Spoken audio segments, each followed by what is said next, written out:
Hola, sóc el Pere del restaurant Cal Pere del Maset de Sant Pau d'Ordal, un restaurant que van obrir els meus avis l'any 69. Per tant, jo sóc la tercera generació. Durant el llarg d'aquests dels més de 50 anys ara ja que fa que vam obrir, doncs sempre hem mantingut una filosofia de buscar el millor producte. Tot el que podem doncs, ho agafem d'aquí de Subirats, tant dels pagesos, a l'hivern, temporada de faves, més cap a l'estiu amb els préssecs.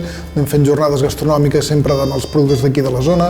Doncs que tothom que vingui aquí a casa vull dir que se senti convidat, que se senti a gust, que vingui sense presses, que amb el desplaçament cap aquí a Subirats doncs, que es vagi relaxant amb aquest ambient tan maco que tenim entre les vinyes, i quan arribin a la taula doncs, que vinguin a disfrutar d'un bon dinar, un bon maridatge amb els vins i els caves i els comuns que tenim aquí de la zona, i que ho acabin amb una bona sobretaula sense cap tipus de pressa. Tothom està convidat doncs, a venir aquí a casa nostra i al nostre municipi. Subirats, l'essència del Penedès, vine quan vulguis.